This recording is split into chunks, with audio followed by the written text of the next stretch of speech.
Shalom, Israel, Most High in Christ bless. Can I get a brother to scribe for me, please?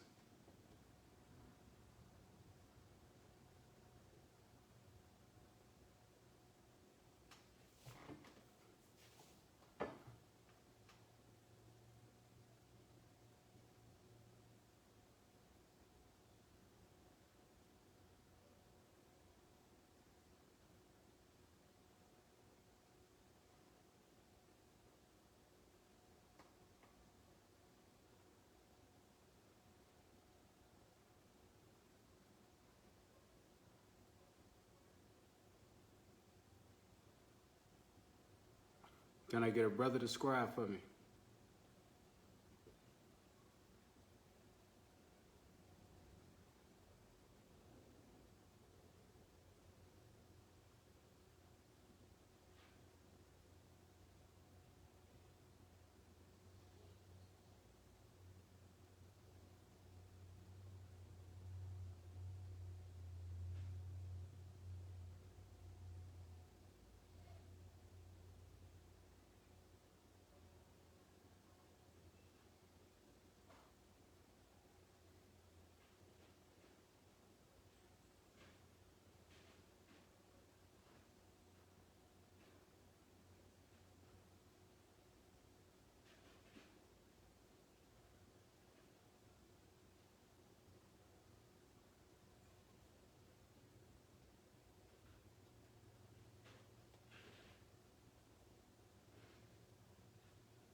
All right, family. This is 4 chapters a day. We're reading in the book of Ecclesiastes. All right, the book of Ecclesiastes, which was written by Solomon. All right.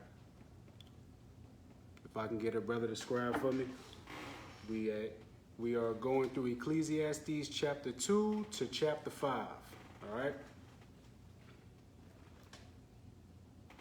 I pray you brothers and sisters follow along. Ecclesiastes chapter 2, verse 1. I said in mine heart, go to now, I will prove thee with mirth. Therefore enjoy pleasure, and behold, this also is vanity. I said of laughter, it is mad, and of mirth, what doeth it? I sought in mine heart to give myself unto wine, yet acquainting mine heart with wisdom, and to lay hold on folly, till I might see what was that was good for the sons of men, which they should do under the heaven in all the days of their life. So this is Solomon letting us know that he did it all. All right. Solomon is letting us know that he did everything. He did everything. All right. And he's about to go into the works that he did. Verse 4. I made me great works. I builded me houses, and I planted me vineyards. So Solomon built houses with an S. And hopefully I can get a brother to scribe for me. We're at Ecclesiastes chapter 2, verse 5 now. Well, verse 4 again. I made me great works. I builded me houses. I planted me vineyards. So Solomon builded houses and he had vineyards. Everything that grows on a vine, Solomon had them. I made me gardens and orchards, and planted trees of them in all kinds of fruits. I made me pools of water to water therewith the wood that bringeth forth the trees. So Solomon had irrigation systems. Solomon's kingdom wasn't just a bunch of hard clay houses. No, Solomon was the richest king and the wisest king in history. I got me servants and maidens, and had servants born in my house. Also, I had great possessions of great and small cattle, above all that were in Jerusalem before me. I gathered me also silver and gold, and the peculiar treasure of kings and of provinces. I got me men singers and women singers, and the delights of the sons of men, as musical instruments, and that of all sorts. Solomon had bands. Solomon had bands, instruments with bands. So I was great and increased more than all that were before me in Jerusalem. Also my wisdom remained with me. So out of everything that Solomon had, he still retained the wisdom that the Lord gave him. And whatsoever mine eyes desired, I kept not from them. I withheld not my heart from any joy, for my heart rejoiced in all my labor. And this was my portion of all my labor. Then I looked on all the works that my hands had wrought, and on the labor that I had labored to do. And behold, all was vanity and vexation of spirit. There was no profit under the sun. Out of all of the things that Solomon had, he still fell victim to the lust of the flesh. He still fell victim to all kind of stuff. What he was saying, it had no purpose. Verse 12. I turned myself to behold wisdom and madness and folly. For what can the man do that cometh after the king? Even that which hath been done, hath been already done. So Solomon was saying, everything that he was doing, he already did it. Everything that's done, everything that people want to do, he already did it. Then I saw wisdom excelleth folly, as far as light excelleth darkness. The wise man's eyes are in his head, but the fool walketh in darkness. And I myself perceived also that one event happeneth to them all, and that event is death. Everybody dies. Then said I in my heart, as it happened to the fool, so it happened even unto me. Why was I then more wise? Then I said in my heart, this also is vanity. For there is no remembrance of the wise more than the fool forever, seeing that which is now is in the days to come shall all be forgotten. And how dieth the wise man? As the fool. So he's saying everything that wise men have, everything that the fool has, they all go to the same grave. Therefore I hated life, because the work that is wrought under the sun is grievous unto me. For all is vanity and vexation of spirit. Yea, I hated all my labor, which I had taken under the sun, because I should leave it unto the man that shall be after me. And we all know Solomon's son was dumb. He's a very dumb young man.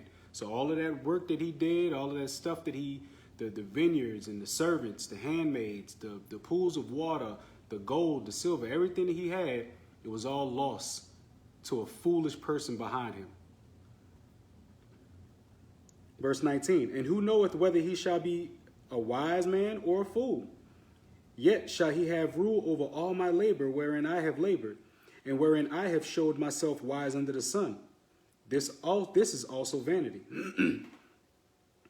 Therefore I went about to cause my heart to despair of all the labor which I took under the sun. For there is a man whose labor is in wisdom, and in knowledge, and in equity. Yet to a man that hath not labored therein shall he leave it for his portion. This also is vanity and a great evil. For what hath a man of all his labor, and of the vexation of his heart, wherein he hath labored under the sun? For all his days are sorrows, and his travail grief. Yea, his heart taketh not rest in the night. This is also vanity. So he's saying everything that he worked hard for, he has to leave it to somebody coming after him. Now, who knows if that person is going to be just as wise or just as caring or going to take care of his things that he labored for like he did. That person may be wise. That person may be a fool. You have no idea. You did all of this labor and now you're about to leave it to somebody else who could lose it all. There is nothing, verse 24, there is nothing better for a man that he should eat and drink, and that he should make his soul enjoy good in his labor. This also I saw, that it was from the hand of God. For who can eat, or who else can hasten hereunto more than I? For God giveth to man that is good in his sight wisdom and knowledge and joy. But to the sinner he giveth travail, to gather up and to heap, that he may give to him that is good before God. This also is vanity and vexation of spirit. So Solomon was basically expressing his state of depression, his state of mental well-being, because it's like, I mean, you go through all of this stuff in life and you're building up all of these things and you're getting all of these riches, but at the end of the day, you're still going to die and all of your estate goes to somebody else. Now, who's to say if that person is going to be wise with all of your labor that you did, or they're going to be foolish with it? Chapter 3, verse 1. To everything there is a season, and a time to every purpose under the heaven. A time to be born, and a time to die. A time to plant, and a time to pluck up that which is planted. So he's giving you times of life, seasons. There's a time to be born, there's a time to die. There's a time to plant, there's a time to reap. A time to kill, and a time to heal. A time to break down, and a time to build up. A time to weep, and a time to laugh. A time to mourn, and a time to dance. A time to cast away stones, and a time to gather stones together. A time to embrace, and a time to refrain from embracing. A time to get, and a time to lose. A time to keep, and a time to cast away. A time to rend, and a time to sow. A time to keep silence, and a time to speak. A time to love, and a time to hate. A time of war, and a time of peace. What profit hath he that worketh that wherein he laboreth? I have seen the travail which God hath given to the sons of men to be exercised in it. So Solomon was giving us many of things. There's a time for everything. It's like people say, oh, you're not supposed to hate. There's a time for hatred. And the Most High, he shows that time. There's a time for judgment. There's a time for war. There's a time for peace. Everything there is a time. Everything there is a time. He hath made everything beautiful in his time. Also, he hath set the world in their heart, so that no man can find out the work that God maketh from the beginning to the end. So when he says he set the world in our heart, he's talking about we only know the things that we have on earth. We have no idea of the works of the Lord. None. That's why a lot of people can't see something simple as God is the only God for Israel, because they have the world in their mind. I know that there is no good in them, but for a man to rejoice and to do good in his life. And also that every man should eat and drink and enjoy the good of all his labor. It is the gift of God. I know that whatsoever God doeth, it shall be forever. Nothing can be put to it, nor anything taken from it. And God doeth it, that men should fear before him. So he's talking about the commandments. Everything that God does, it's forever. The commandments was given forever. Israel was chosen forever. Esau is hated forever. That which hath been is now, and that which is to be hath already been, and God requireth that which is past. The sins of our past, God requires that. That's why Deuteronomy 28 had to come to pass. It was given to us in Deuteronomy, the 28th chapter. It happened to us in 1600s. It had to come to pass. God requires that which is past. And moreover, I saw under the sun the place of judgment, that wickedness was there, and the place of righteousness, that iniquity was there. I said in my heart, God shall judge the righteous and the wicked, for there is a time there for every purpose and for every work. I said in my heart concerning the estate of the sons of men, that God might manifest them, and that they might see that they themselves are beasts. For that which befalleth the sons of men befalleth beasts. Even one thing befalleth them. As one dieth, so dieth another. Yea, they all have one breath, so that a man hath no preeminence above a beast, for all is vanity. All go to one place, all are of the dust, and all turn to dust again. Who knoweth the spirit of a man that goeth upward, and the spirit of a beast that goeth downward into the earth? Wherefore I perceive that there is nothing better than that a man should rejoice in his own works, for that is his portion. For who shall bring him to see what shall be after him?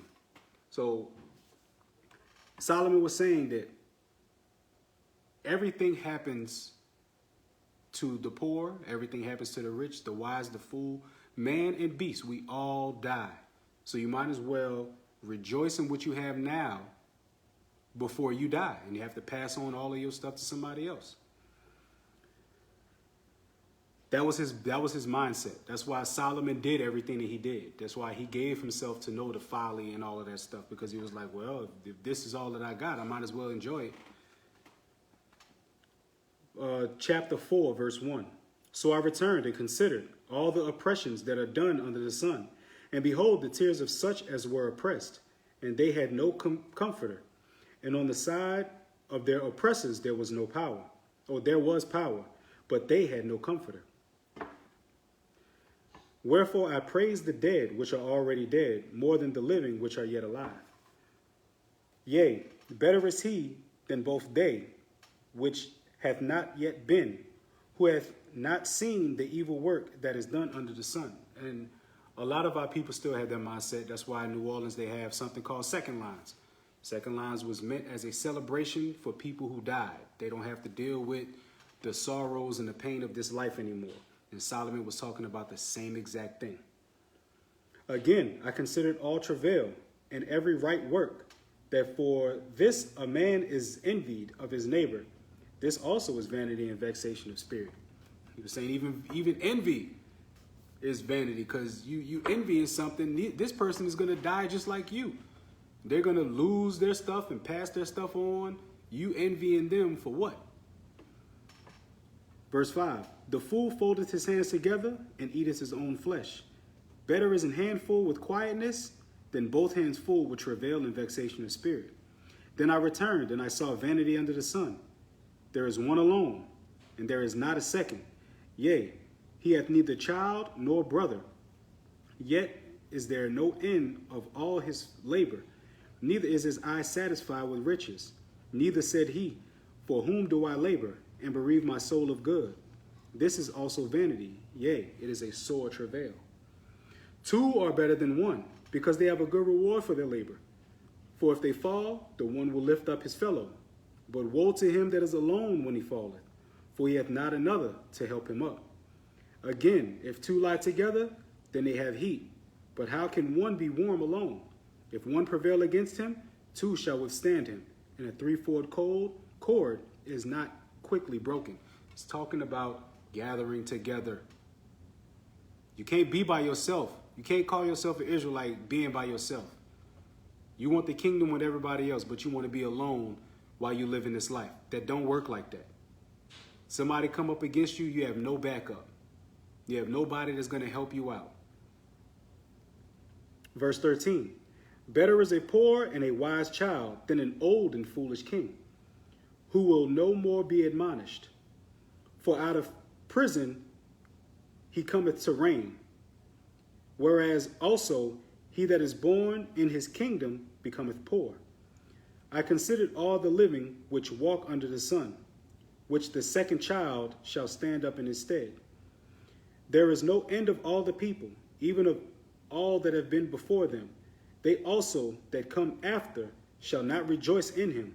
Surely this also is vanity and vexation of spirit. When it says there's no end of all the people, you can't use that line, oh, these people was killed off. Oh, they no longer around.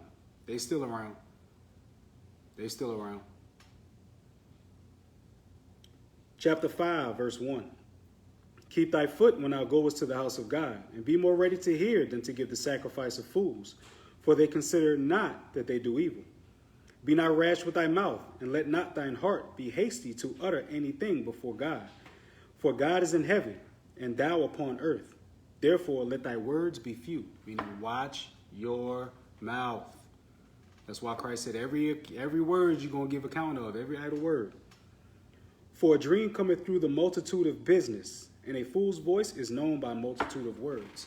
So dreams, they touched on that plenty of times, come through the multitude of business. If you playing Fortnite forever, you may have dreams that you building castles and doing crazy dances. But dreams cometh through the multitude of business. If you're teaching all the time, you may have dreams that you still teaching or whatever. It comes through what you're doing. Verse 4. When thou vowest a vow unto God, defer not to pay it. For he hath no pleasure in fools. Pay that which thou hast vowed. Better is it that thou shouldest not vow, than that thou shouldest vow and not pay. Suffer not thy mouth to cause thy flesh to sin. neither say before the angel that it was an error. Wherefore should God be angry at thy voice and destroy the work of thine hands? That's what Christ was meaning by don't swear by heaven or on earth, nor by the hair on your head. Don't swear by anything. For in the multitude of dreams and many words there are also diverse vanities, but fear thou God.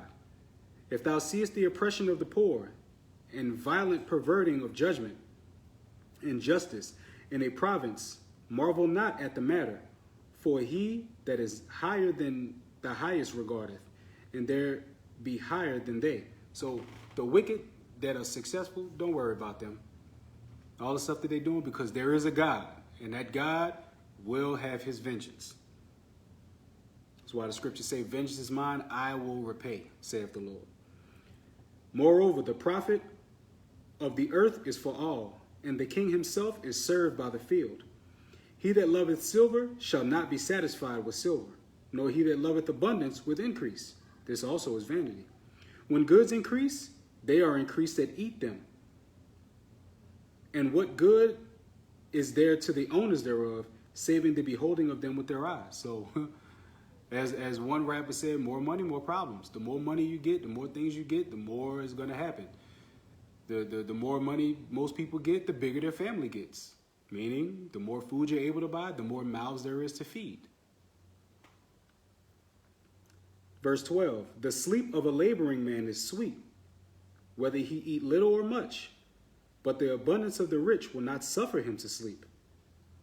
There is a sore evil which I have seen under the sun, namely, riches kept for the owners thereof to their hurt. But those riches perish by evil travail, and he begetteth a son, and there is nothing in his hand. And he came forth out of his mother's womb. Naked shall he return to go as he came. And he shall take nothing of his labor, which he may carry away in his hand. And this also is a sore evil, that in all points as he came, so shall he go. And what profit hath he? And what profit hath he that hath labored for the wind? All his days also he eateth in darkness, and he hath much sorrow and wrath in his sickness. So when it talks about the abundance of the rich will not suffer him to sleep, they lose sleep. In order to be rich, in order to gain wealth, you lose sleep. You lose sleep. You don't really get there. You ask a lot of successful entrepreneurs and businessmen, 4 or 5 hours of sleep, they can work off that. It's just, and Solomon saw that.